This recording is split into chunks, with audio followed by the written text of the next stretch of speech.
This is the On Call Podcast, your home for sports, news, pop culture, tech, and the obscure. And of course, your host, Michael Myers. Like I did when I was 9, 'cause I like to pretend that I haven't lost the time. In the end, the nostalgia, though it tastes fine, I can only drink a couple 'cause it feels like a lie. We play Halo and we'd lay low in our basement until the sun began to rise. We would go to school but not learn too much, 'cause it's hard to read when you've got tired eyes. And welcome to the On Call Podcast. This is your usual host, Mike, but you'll notice in the audio there is no lull. But we do have a great doctor from our great neighbors up north. This is Dr. Rob, who was in a very, very early episode of this before I even knew how to even do any audio. So hopefully you guys enjoy this one. We're going to discuss some politics, and besides politics, also the things going on in the countries, healthcare on either side of the borders. It's a good time, and hopefully you learn a thing or two. I know I did. Have a good time and enjoy an interview with Dr. Rob Tarswell. To get your legislative agenda passed. So anytime, and we have three parties in Canada, right? The Liberals, who essentially are a centrist party, the Conservatives, who are rightist, and then the NDP, who are leftist. And so you've got to, if you're the centrist party, you've got to form a coalition with one or the other to kind of move legislation forward. So if you want to do something around social spending, then you kind of go to the left side. And if you want to do something around, say, beefing up the military, well, then you kind of appeal to the right side. But what's interesting about the pandemic, which of course is a global and national problem that calls forth national solutions and lots of spending, is that a lot of the liberal actions and legislative moves have been backstopped by the New Democratic Party. So things like the direct payments to Canadians, our relief programs, and now talk about a universal basic income. That's going to be coming up as big on the legislative agenda, because we sort of set our legislative agenda with a thing called the speech from the throne. And that is written by the Prime Minister's office, and it's read by the Governor General. And basically, the Governor General, who's the Queen's representative, says, my government in my name shall enact blah, blah, blah, blah, blah. And universal basic income was a big one. I recall that being brought up before. That's right. So this is really interesting, right? So you can clearly see how the agenda was pulled to the left, because it kind of has to be. And so I sort of like minority governments, even though they're kind of inefficient. I think ultimately you end up with legislation that more broadly actually reflects the will of the people, which is kind of nice. I can't hate it. So yeah, we first talked like my third episode of this show, and you talked about the relief that you guys had and the efficiency of your testing. Yeah. What kind of relief do you guys get, like the commoner? Because like you have you're traditionally not a commoner. Like for us, you'd be upper middle, you'd be upper class because of the facility. How much relief is provided to a lower middle income person in Canada? Do you know? You're thinking specifically of the direct payments that came out? Correct, because we had one $1,200 stimulus. Right. We've had 4 months of talking of our politicians saying, "Oh, we're going to pass this, we're going to pass this," and then Mitch McConnell has chaired it so they could enforce Barrett to be put in the Senate, the seat. And that's already gone through, but stop talking about the stimulus. Like, oh my God, what are you doing? Right? How dare we try to help the people that lost their jobs during this? let's get the Senate. Yeah. squared So away. our relief program, which came out pretty rapidly as we saw that businesses were shutting down and people were getting laid off, was $2,000 a month or $500 a week. And that kept on rolling. And so there was relief for individuals and there was relief for business owners. So business owners got relief through tax credits and individuals got relief through direct payments. Those programs all stopped, and now a bunch of new programs are coming along, which are going to be very similar in the neighborhood of $500 a week again. So we're kind of waiting to see how that all shakes out. I haven't, I've been fortunate. I've been working, so I haven't needed those benefits. I mean, I'm really glad they're there because this is how you keep demand alive, right? If there's no source of demand, the only source of demand comes from the government and comes from public stimulus. So yeah, we've ballooned our debt, but it's in the form of direct payments to people. So who cares? We're keeping the economy alive. We're keeping restaurants alive.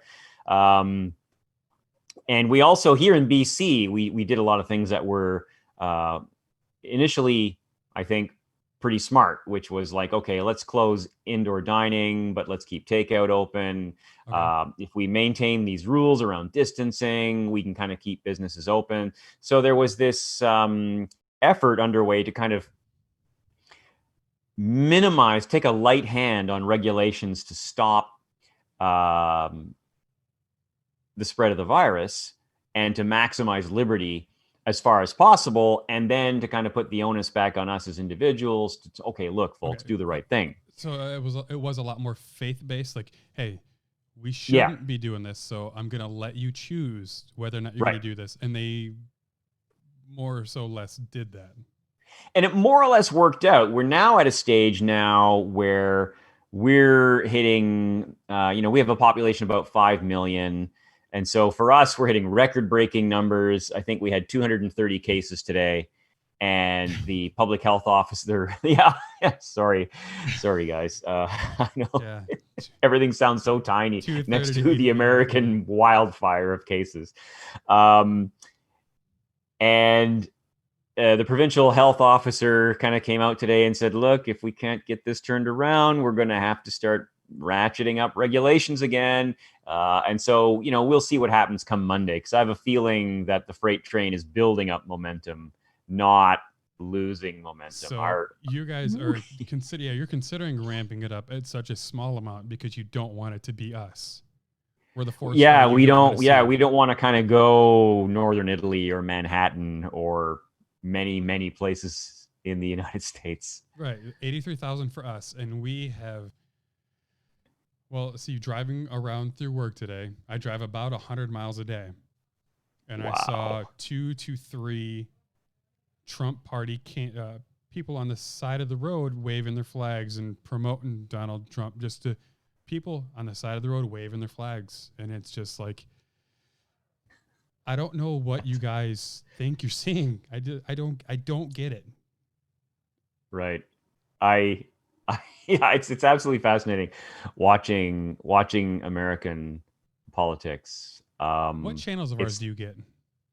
Oh, all of them, right? So we get Fox, we get CNN, we can get OAN. In the era of internet streaming, you could just get everything, right? I was curious. Like we don't get your Canadian broadcast network. Oh, okay. You could probably stream it if you went to CBC.ca. You could find the streams. I am curious to hear about what your most mainstream news channels say about us. Yeah. Because we can't even get our news systems to agree on anything. So we have Fox News, which everyone knows Fox News, which technically now isn't even considered a true news outlet. They've had to rebrand themselves as a entertainment news because they've already admitted nothing that they say can be deemed as accurate. Well, I was absolutely fascinated when that court case against Tucker Carlson, and Fox's lawyers argued that no reasonable person would believe Tucker Carlson. And the judge said, yeah, it makes sense to me. I can't. No defamation. Wow. Okay. So yes, our most right-wing news conglomerate, Mr. Murdoch, has been found to not be deemed reliable in any way, shape, or form. And because now that they deem themselves in entertainment news, they don't have to have any accountability. Yeah. I secretly, I wonder if like Australia secretly hates America and Fox News is their revenge, right? Because Murdoch's Australian and he lives in Australia. It has to be. And the amazing part is Murdoch hates Trump. Have you let your senior people know that they maybe should change their editorial tone? I don't get it. I don't get it. I feel like at this point they are truly going for ratings because it's of all of our. That's got to be it, right? It's got to be it. That's where the money's at. Although interestingly enough, did you see that about a 1.5 to 2 minute rant that was making the rounds on Twitter today, where Lou Dobbs has just had enough of Lindsey Graham? No, I didn't see that. Yeah, Lou Dobbs, of all people, right? Mr. Anti-immigrant, except for the illegal immigrants that I employ in my mansion, Dobbs. Just going on and on about how Lindsey Graham is a faithless and toady and has not served his president, and he can't imagine how anybody in Carolina would vote for Lindsey Graham. And I'm just like, wow, welcome to the resistance, Lou Dobbs.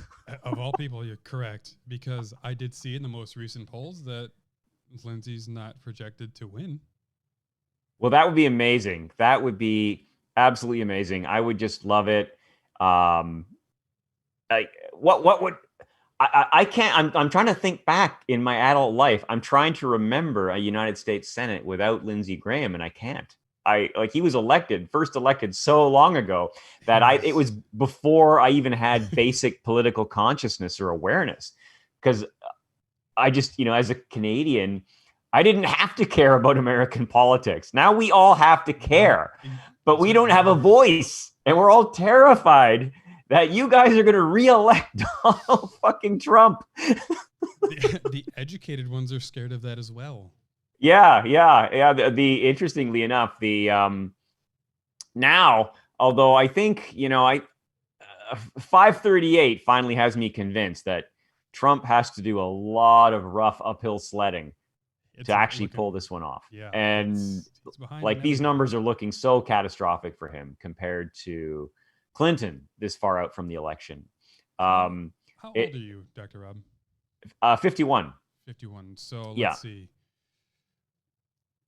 He's 45. I'm trying to think of how far back that you actually had to pay attention to American politics that it affected Canadians. Yeah. It's a good question. I was in the Air Force for a while. So when I was serving in the 90s, I would pay close attention to U.S. politics because a lot of U.S. strategic decisions would have a direct impact on Canadian strategic decisions, because at a military level, Canada and the U.S. are hand in glove, and that somehow has stayed the case. NORAD is strong. There's a good defense network all around North America, and this is good. My first actual political memory was Reagan getting shot. I was in grade 7, and I remember hearing about it on the news, and then finding out later that the guy he shot was trying to impress Christy Brinkley, and was just an unwell man, right? And still, I believe, is in a forensic hospital, and very likely, because of who he took that shot at, is going to die there, right? And I remember the Brady bill, and at that time, that just not being all that controversial, right? I remember, I don't remember Reagan, of course, being the governor of California, because I wasn't alive then, but it was not that surprising that then governor of California, Ronald Reagan, who brought in arms control at the urging of the NRA, was basically pretty okay with the Brady bill when his own press secretary got shot in the head. All right, this all makes sense. Yeah. But now unthinkable, right? Completely unthinkable for a right-wing politician to not bow down and lick the boots of the American gun lobby. The stuff that was so unbelievable in the 80s is a daily basis. I mean, other than, getting shot in the head, but the outlandishness and that there's no accountability for anything in political office now on our side. Like, I apologize. It's Trudeau right now, right? That's right. That's right. I appreciate listening to his speeches. He was right. He was just on Reddit like yesterday, and he seems so much more down to earth and likable than what I have to deal with on a daily basis, and it's here. Yeah. Well, and he can speak in full paragraphs. It's lovely, right? I wish I wish I could take a class on how to speak for 5 minutes without saying anything incriminating or honest, and people believe me.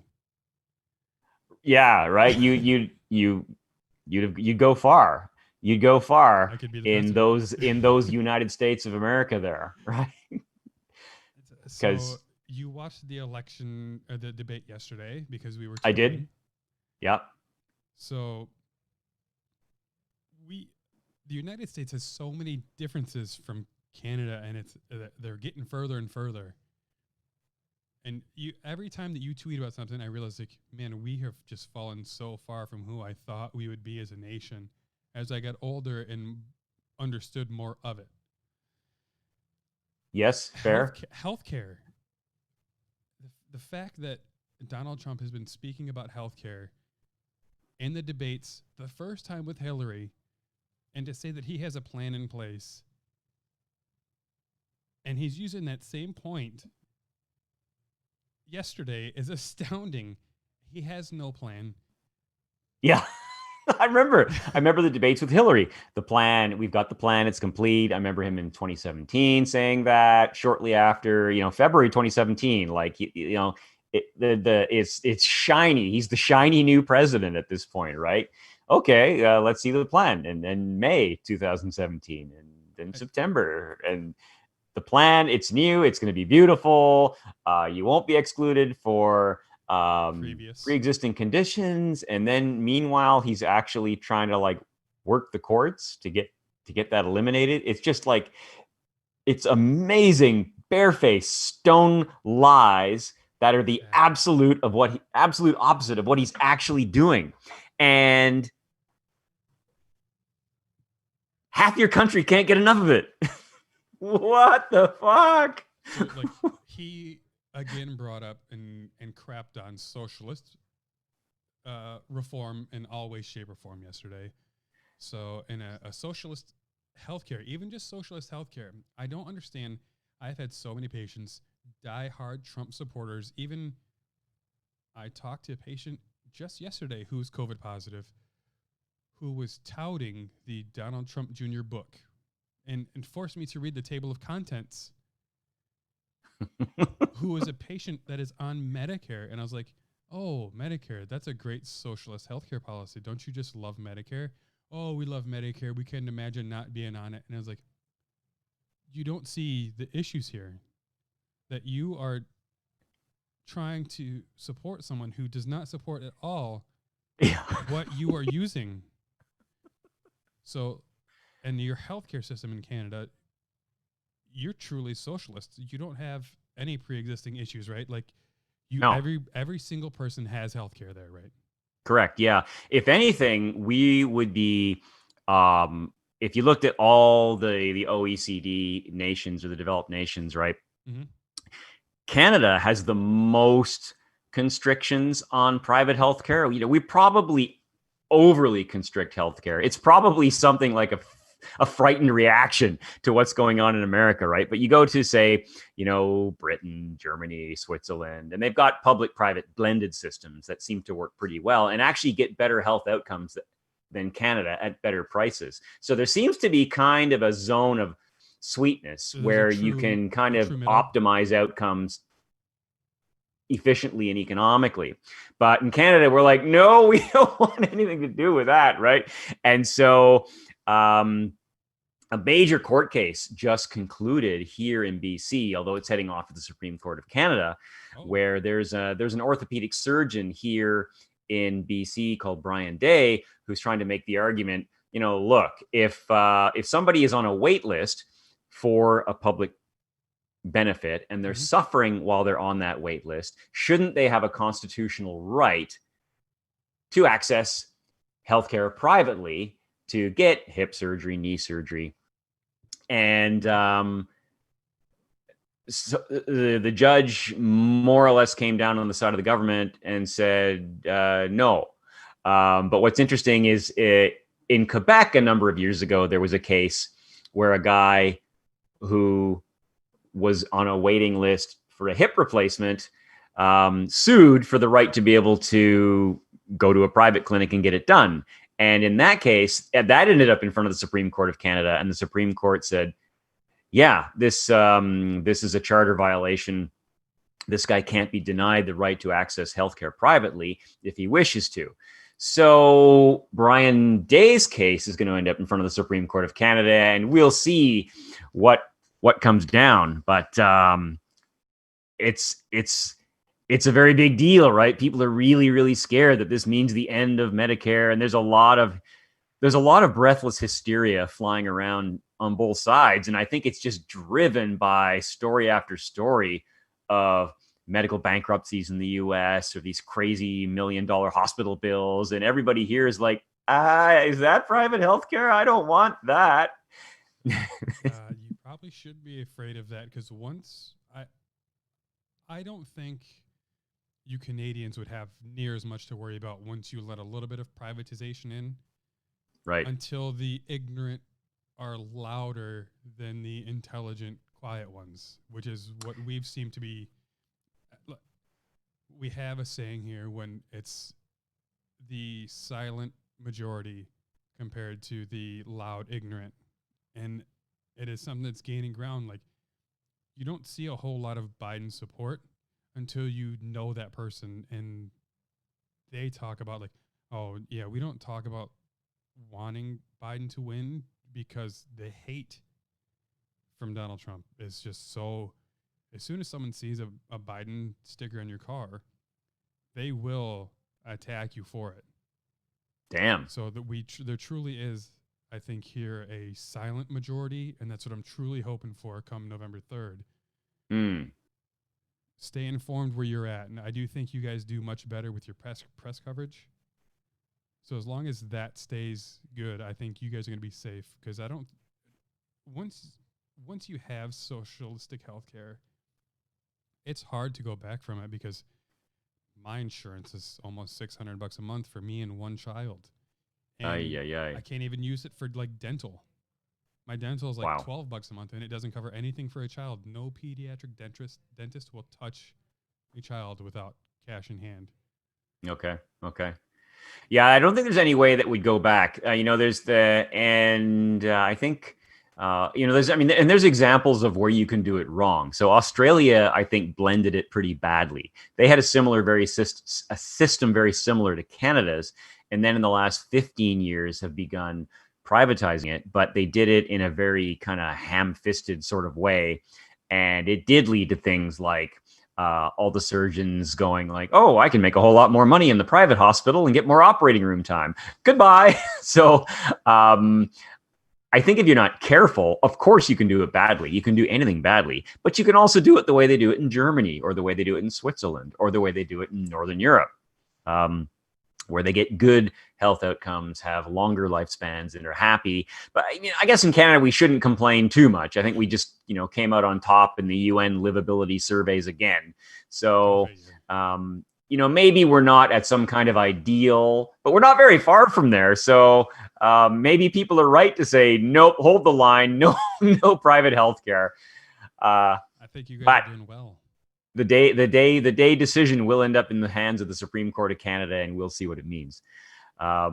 And also, on the COVID front, I was pretty happy about Canada's response, but somebody pointed out today that if you look at developed nations, excluding America, if you look at developed nations with populations of over 20 million, We're number 3 in terms of cases and deaths. So, behind Great Britain, Italy, Canada's coming in there number 3. So we don't have a ton to brag about. I think, again, that America reality distortion filter makes us think that we're doing great.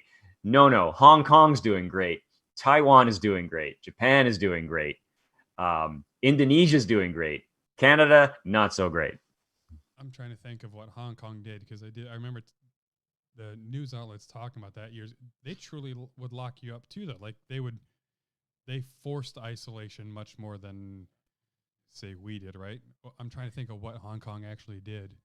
Hong Kong, I don't know, but say an example like South Korea, which was pretty excellent. They had that early, they had that massive super spreading event from a woman who belonged to that really tight religious cult where they all lean shoulder to shoulder and the church services go for hours. And then she went for a buffet lunch. And this was after she'd been directed to go home by public health officials because she just had her test done, didn't have a result, but was really symptomatic.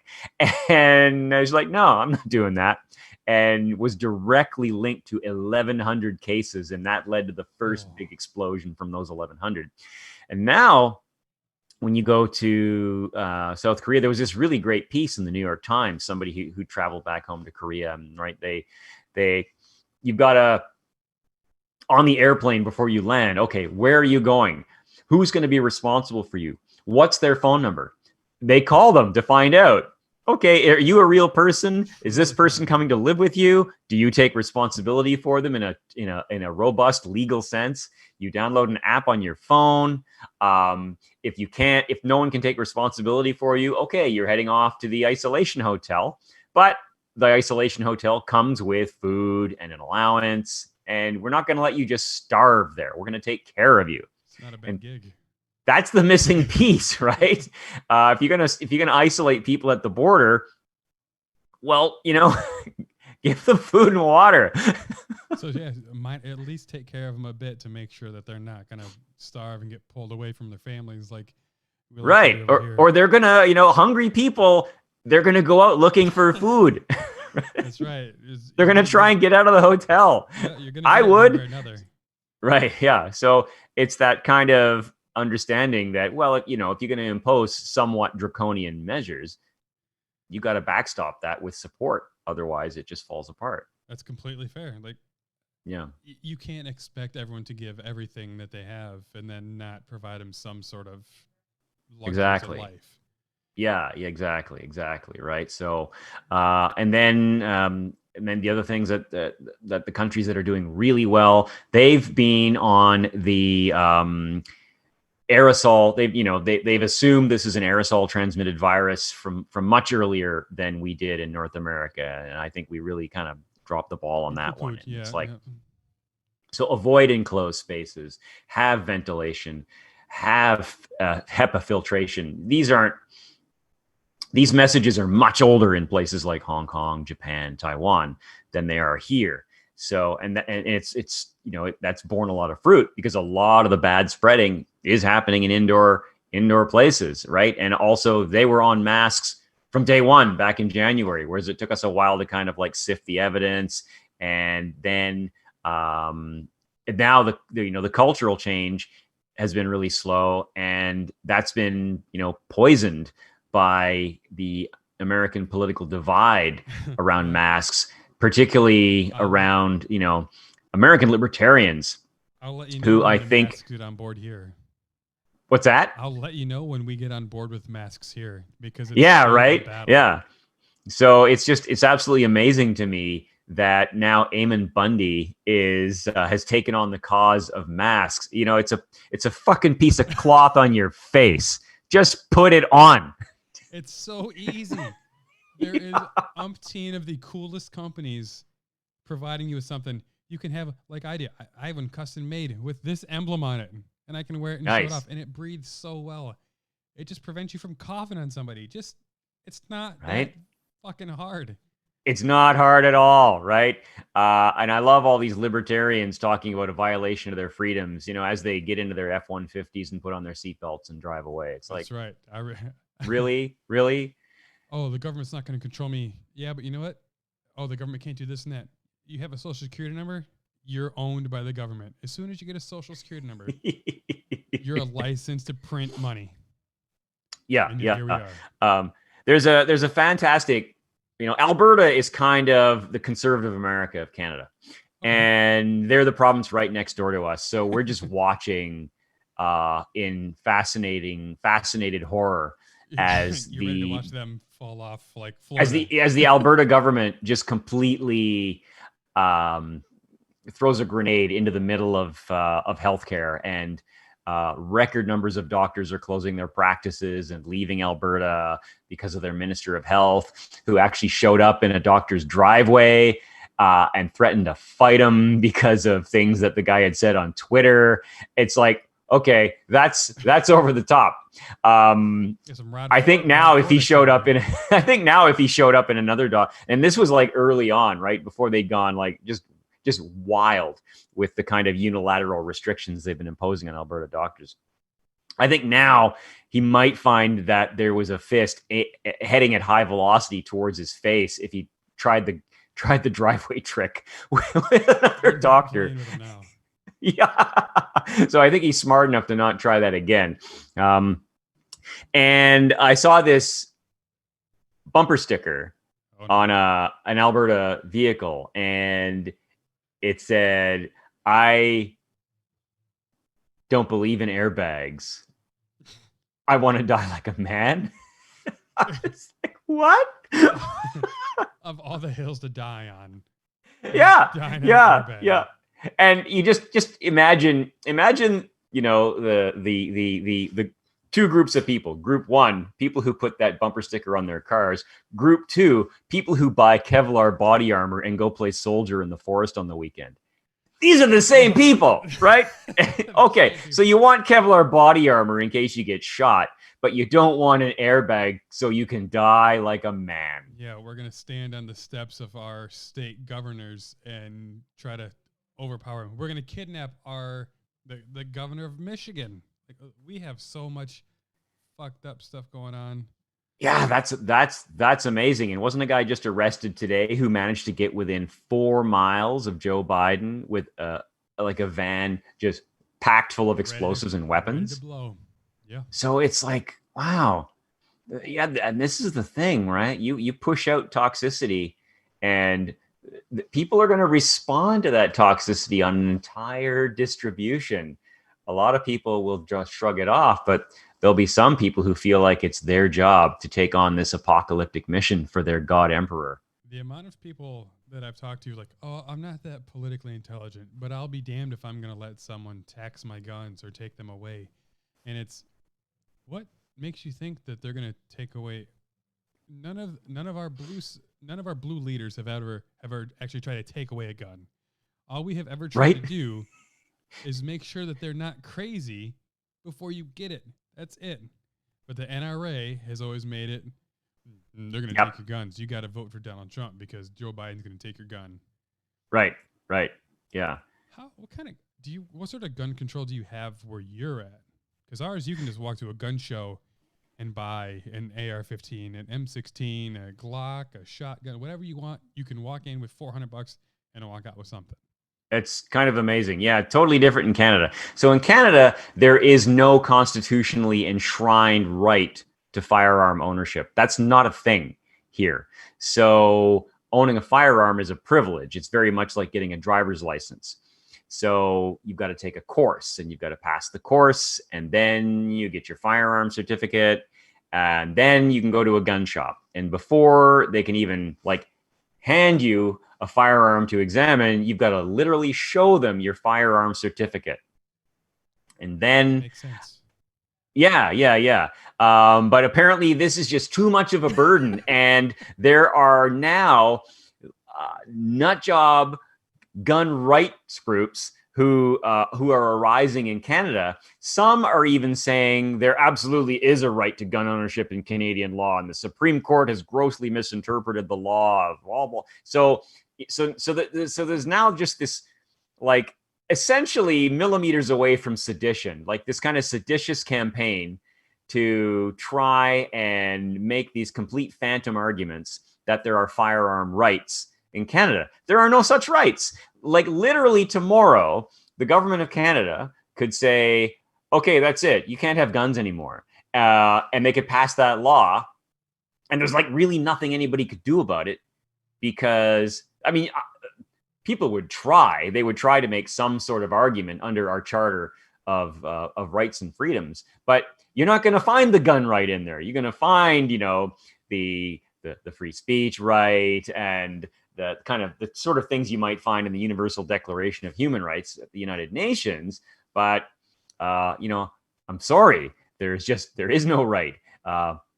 It's a responsibility, and it's a responsibility that many of you, speaking to Canadians, the American example proves itself every day. But there's no shortage of irresponsible Canadian gun owners, and it's not that surprising that a lot of our gun crime relates to legally owned firearms that end up in the hands of unlawful actors.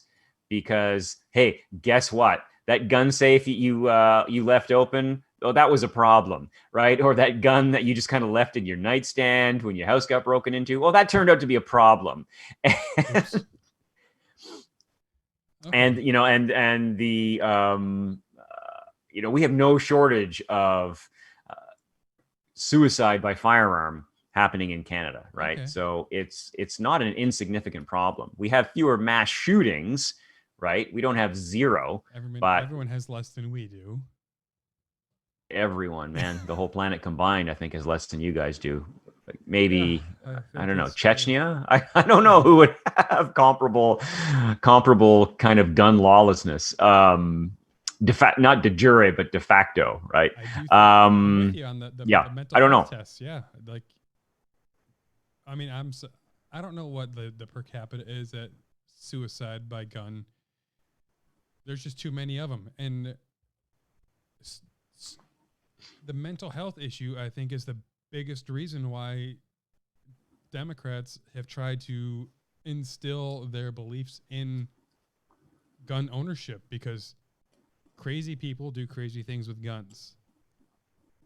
There should be some sort of mental health check or a safety check or anything like, hey, if you're being treated for this psychosis, depression, bipolar disorder, you probably shouldn't have it, because if you're bipolar, you're likely in a manic episode going to make a mistake. Those are the things that Democrats have tried to control, but that's what Republicans have used as they're going to try to take your guns.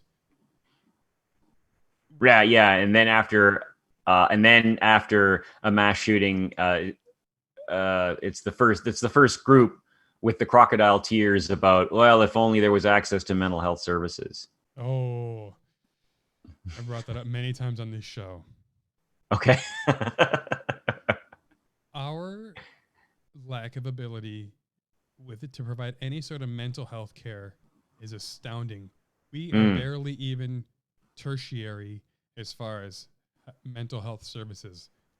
Right. Working in home health and trying to get social works or even a neurologist to see a patient is it's damn near impossible. You're looking at 3-4 month wait to get in and see someone, even with our wonderful privatized healthcare.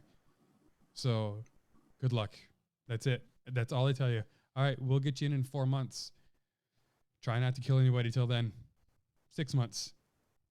And then if you do get diagnosed with something, we have no way to trial medications, because as everyone who works in healthcare knows, we barely understand the brain. And you're going to provide a drug. Well, those drugs don't interact with your brain chemicals immediately. And then when you have to go off of them, you have a weaning process. And we have nothing. We have nothing, and it's so disheartening to consistently work in healthcare and try to help someone who does have those episodes. And realizing this now, further into healthcare I go, and the further more divisiveness we get, I don't see any which way that we will become a primary healthcare coverage. I don't see us ever providing any sort of adequate mental health. So what do you guys? How is Canada's mental health care, because like ours is just abysmal. Like it's disheartening to deal with. Yeah. So in Canada, I think there are multiple layers to mental health care. So if somebody is having a mental health emergency, it is not that difficult, at least where I live, to see a psychiatrist. So for an urgent matter that doesn't involve the emergency room, there are programs in place within Vancouver Coastal Health that can get you typically in front of a psychiatrist within 48 to 72 hours. At least for an assessment, and then for a period of short treatment and stabilization. If it's a mental health emergency, you can get to the emergency room, and typically, at minimum, you'll be assessed by a psychiatric nurse, quite often by a psychiatrist that day. The folks who have to wait are the folks who have the more kind of moderate to mild difficulties. So I'd say moderate's the word, because mild, you go to your GP, you can initiate a course of treatment there, and GPs are perfectly competent to handle 80 to 90% of psychopathology, because most of it is mild depression, mild anxiety, and then some degree of struggle with substance use disorders. So once it gets to the level where the GP doesn't feel comfortable, but there's no dangerousness, and the person is, say, functioning, going to work and depressed, then you're looking at a wait. Then this is where our system has difficulties. So each GP, they'll have their own psychiatrist they refer to. There's no kind of centralized way to refer somebody to a central service where they can kind of get spun out to the first available psychiatrist. Although efforts to set up systems like that are regularly discussed and sometimes attempted. But generally speaking, a lot of GPs won't even bother trying to get somebody a psychiatrist until things get urgent, because it's just pretty difficult to get a private psychiatrist in the Lower Mainland. And I think that probably is reflective of what's going on throughout much of the country. So urgent situations, that's pretty well covered, but anything below that, so like the 95% of people who are having psychiatric distress that are not that for them it's tough. They have issues, so it's only an issue. Yeah. I got 5. I mean, even 5%, like that's still better than what we got, because what we do is we just Baker Act someone and then put them on a psychiatric hold without any rights, because they're deemed an imminent threat to themselves or someone else. Right. Which I assume you guys would have some sort of similar. Yeah. So across Canada, they're because under the Canadian Constitution, healthcare is provincial. So each province will have its own mental health act.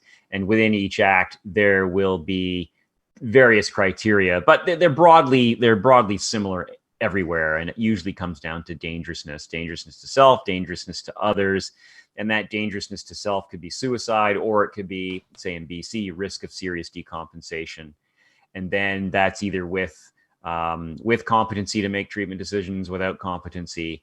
And so if somebody, is involuntarily admitted, and also at least acutely not competent to make treatment decisions, then they can be compelled to be admitted to a facility, what's called a designated facility, which basically means a hospital with a psychiatric inpatient unit, and then treatment can be initiated. Yeah. What's that? Like constraints available, and a physician available around the clock to monitor to make sure. Yeah.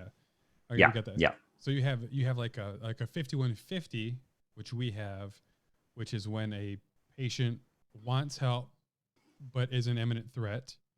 And then there's a Baker Act, where the patient is not cognizant and they will hurt someone and are not deemed reliable. Like their word means nothing. Okay.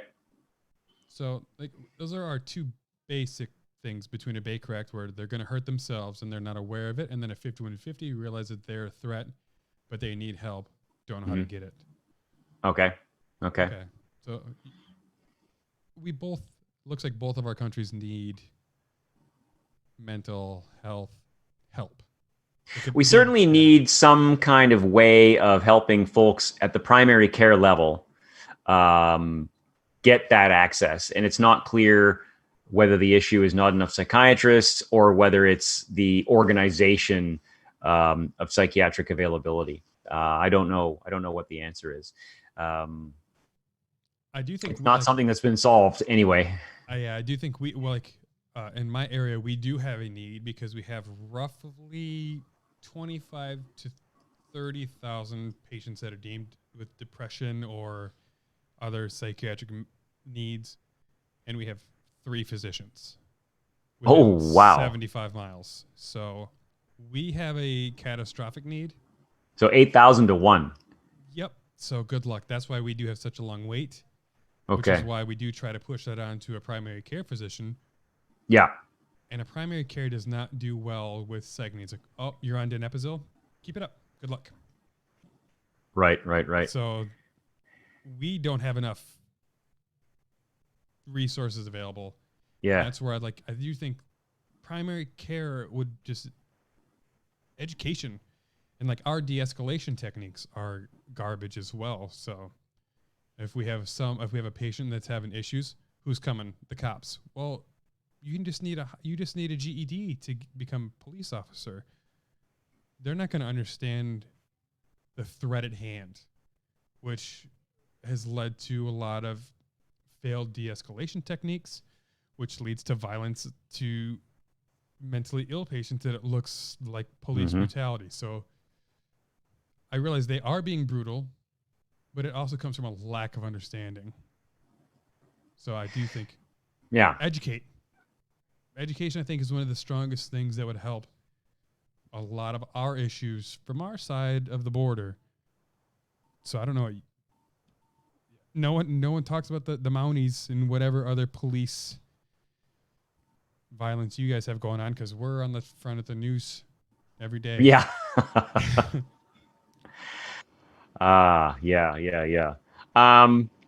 Yeah. Good question. I think certainly there it is not. You don't have to go very far to find examples of Canadian police encounters with acutely mentally ill individuals that lead to violence or fatality, unfortunately. And that doesn't appear to be changing. And that's really unfortunate. I think that, we're kind of straying off topic here, but I think the idea of coming in with a mindset of demanding immediate compliance and escalating the level of force if you don't get immediate compliance is completely unsuitable to somebody who is in acute psychiatric crisis. It's only going to escalate the crisis, and before you know it, out comes a taser. Oh, that didn't work. Oh gosh, I guess we have to shoot him now. And it's to my mind, it's reprehensible. Whereas if, somebody who doesn't have firearms available, but knows how to talk to people and knows how to just listen and let somebody in crisis decompress and form some kind of an alliance, that's surprisingly effective, right? That's what we do in the hospital. We're not shooting people in the hospital who are in crisis, right? We do in a pretty advanced state. Yeah. So, where are we going with that one? I don't know. Oh, just it's mental health. That's where it started, and I devolved further. That's I right. We were going to talk more debate stuff, and I did devolve you a bit there, and that's okay. I'm down for that. Let's see. Yeah. No more. So bringing it back to the debate talk. Yeah. Do you guys have a minimum wage through? Is it the government or provinces?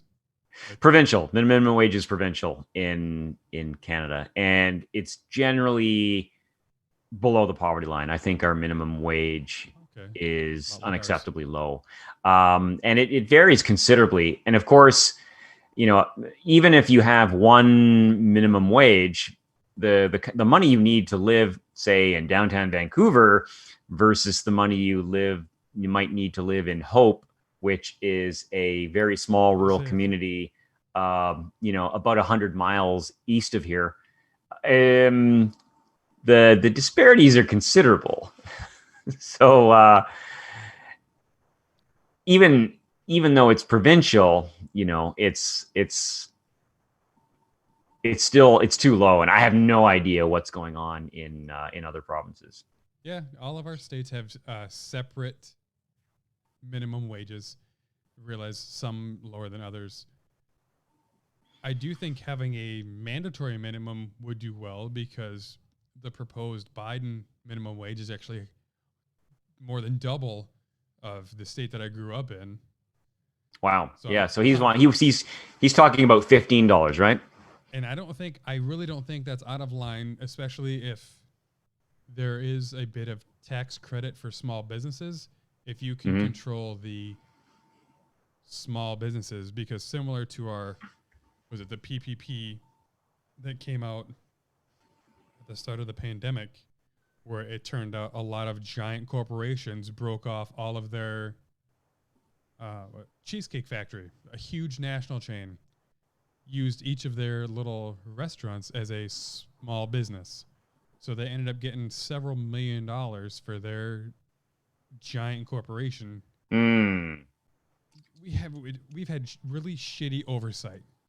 Yeah. So a state minimum wage, a federal minimum wage would do wonders. I realize every state is different, just like the Hope versus Vancouver.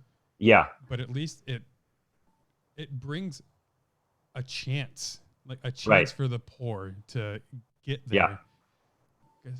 I mean, I realize I make way more than minimum wage. And I realize where I live, if I had to survive on minimum wage, I don't know how I would even work at McDonald's and not try to slit the throat of the person that I'm giving their Big Mac to, because to know that they're not making a survival wage and they have to work 3 full-time jobs to try to provide for the family and a living is just astounding. Yeah. Our minimum wage here, I think, is $8.60. $8.60. Yep. So princely. And that's I don't know where you can find it, because a 1-bedroom, 1-bathroom apartment where I live is about $1,100 a month. That's not cheap. So I know someone who's making minimum wage, has multiple people living in there. So living rooms are bedrooms. Oof. And bedrooms are bedrooms for multiple people. So why someone is trying to dispute federal minimum wage is ignorant. It's the only thing I can think of. It's it's criminally undervalued what minimum wage is. Right. Well, I think the argument is always that, this will force small businesses to go bankrupt because they won't be able to pay their people. Whereas when we look at the Seattle experiment, that didn't happen at all. Didn't that grow? Didn't that lead to a boom in the economy? Right? Yeah. Because when everybody's suddenly making a lot more money, where do they spend it? Small businesses. So suddenly your top line revenue is going up and you have no problem paying your people. That's what I do recall. This was that. When did that get initiated? Was that 2016? I forget. It's been a few years, but yeah, it was successful. There was no wave of bankruptcies. Exactly. So, you know what? There was this Seattle experiment. We'll throw it to another large city or even a small city and see how that works. Keep trying. If you don't want to make it a huge overwave of we have several million square miles of country. Do experiments on let's try to help small guys succeed. I don't get why that's an issue. We do government experiments and people, we throw all these money in drug trials. Go ahead and do an economic trial. Sure. Yeah. Spend one B-2 bomber on your people. Yeah. Go ahead and experiment with UBI somewhere. Let's get that basic income and see how everyone treats everyone around them, knowing that they can survive on a wage that, Yeah.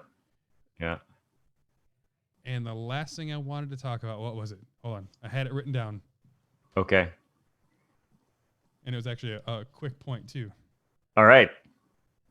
Oh, actually, it was a mockery. Sorry. Okay.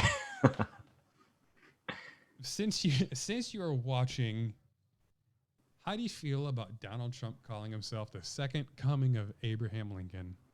Oh, I loved Joe Biden's response to that. The funny part is, of course, Donald Trump, like he always does, he always stays in this quantum superposition. He never collapses into making a definitive statement about anything. He lets you make the inference that he wants you to make, and then he encourages that. But he himself tries to very carefully avoid ever saying anything directly. So then he can always say, why did you say such a terrible, horrible, unfair thing? Why would, about me? And Joe Biden's great moment, was Abraham Lincoln here is the most racist president in the history of the country. Now, there's some tough competition there. So I don't know if Donald Trump is the most racist president in the history of the United States. There were actual slave owners who have been presidents of the United States. That's true. So, but he's certainly, I think he's, if nothing else, he's promoted it more than any other president in the He easily cracks the top 10, possibly the top 5. I don't know if he's the top 1. I don't know how you quantify that, but it absolutely amazes me that Donald Trump compares himself quite favorably to Abraham Lincoln. It absolutely amazes me. I just sort of want to, at a minimum, the thing you want to say is, well, do you remember how that ended? Yeah. For Abe? Is that what you see in your future, Mr. As Good or Better than Honest Abe? Considering how much he promoted the South Carolina protests where there was good people on both sides during the KKK rallies, I'm thinking you're probably not on Honest Abe's side. Right. Yeah. Like, oh dear Lord. So yeah, it's just so bad. It's hilarious. Like, it's just frankly hilarious when Trump goes on one of his Lincoln spiels. So it was just delightful to watch. Anyway, Joe Biden just slap him with that. I don't know. I'm surprised there weren't more mic cutouts because he really was still. He would wait till towards the end of the point to interrupt and then demanded to speak. Yeah. I wish there were still more. Shut up. We're stopped. But the nice part is, what were the final figures? Like mid 30s to mid 50s in favor of Biden having won the debate? Yes. I had seen he had gone from like 51% to 57 was Joe Biden and the approval rating. And Donald Trump went from 34 to 33. Great. Just great. Possibly strangely enough, the best thing to happen in a generation for progressive politics in the United States has been the administration of Donald J. Trump. Yeah, it might. Because he has angered and energized so many people. We had a record turnout for pre-voting. So there was a 4-hour wait on day one of early voting here. Wow. And I couldn't believe it. We had, I think, 30,000 votes in my little town because we have 2 voting centers. Yeah. And we had 4-hour waits on each, which is encouraging because I don't even know if we utilized it last time. So if nothing else, it at least got people to rock the vote. So the thing that I really love is that gives me hope is that, progressives in America are as angry as hornets and they have to do something with that. And it's launched like a number of really great political careers. It's led to this voter action. I think there's kind of, I don't know, it was almost like a kind of a complacency within American progressivism set in under Obama 1 and 2. Yeah. And all the state legislatures went away, and the Democratic apparatus just kind of withered somewhat, if not hollowed out completely. But Wow, that's not happening now. Yeah, liberals are notoriously the worst voter turnout. So everyone can love a Democrat and then not vote for it. Right. I think that's going to change. We're probably going to have, I truly believe we will have the highest voter turnout probably in American history based on population growth and everything else. In absolute numbers, it seems to be the case. And, like, my God, I would just love to see a Reagan level event for Joe Biden. I would love to see Joe Biden get 400 electoral votes. Like, bring it home. Break the wall. I'm excited. I'm curious to see because he's never said he would leave peacefully. A Donald Trump loss in the White House, I'm curious how that would turn out if he would really dispute it. There's already been talks of his people in his camp saying if he loses, he's going to dispute it. And Joe Biden saying, well, I'm not going to relinquish it. If I won, I won, which would then put Nancy Pelosi to run as president for the temporary while we finish the vote. I'm curious to see how he would deal with the fact if he lost and he would have to be escorted out by MPs. It would be a pretty It'd be awesome if that happened. That's not going to happen. No. I think he's just going to wilt like a pansy. Yeah. And sneak out the back and try to get to claim he was a victim of fake news of Russian Democratic vote Burisma, and he'll start his TV network from some country that doesn't have extradition to the U.S. so that he can escape justice. I had never heard of the Ukrainian-Russian democratic ties until a few weeks ago. Yeah, right. It's absolutely amazing how they're trying so hard with this Hunter Biden laptop, and it's not sticking at all. Well, it doesn't help when every federal agency is like, only source we have is Rudy Giuliani, who's playing with his privates in front of some fake news reporter on the Borat movie.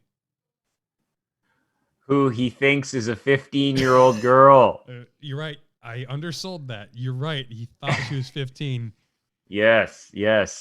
And there's this great interview today with Sacha Baron Cohen and that actor whose name I've completely blanked on her name.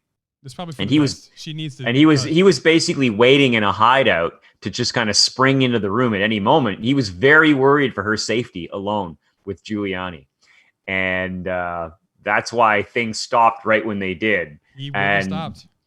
And Borat jumps in. Stop! She's too old for you. You know what? I'm not a huge fan of his comedy overall, but the fact that he is willing to push the envelope to that sort of degree, good for you. You deserve an award to, if nothing else, even if you weren't trying to be that political, you made it that political, and you at least showed some of the scum and brought light to it. Yeah. I really liked Borat. I liked Borat too. I strongly recommend it. Yeah, it's already streaming, baby. Damn, Get on Amazon Prime. It's there for you. I'll put it on. I'm going to watch that tonight. Yeah, all right. It's not even 11 o'clock. Hell yeah. All right, you got time. It's only an hour and a half long. Oh, perfect. So, Dr. Rob, I truly, truly appreciate you coming on with me again. Yeah, you bet. I just love following you on Twitter because you're really good at pointing out sources that I probably wouldn't have found otherwise. And it's very helpful to understand because you can only get the sources that you really have. And if you don't know where to look, you don't find it. And using your northern alliances helps me a lot to see how everything's going elsewhere. And glad to be of service. I really hope to keep talking to you some more and communicating on Twitter. And are you still doing... What are you going to plug? Are you still doing stuff with Joe Fulgham? Yeah, we're still doing Vile Transmissions every Sunday night at 7 Pacific. So perfect. 10 your time. And that's at Joe Fulgham's Twitch channel. So twitch.tv/Joe Fulgham. Yeah, Fulgham, was it what? Fulgham? Fulgham. Yeah, Joe Fulgham. Look it up on Twitch. And you know what? You guys have a good time and you guys do your Discord games and everything. Yeah, it's a lot of fun. This has been the On Call podcast, and you guys have a great night. And all right, I will talk to you again, Dr. Rob. I can't wait. Cheers. Cheers.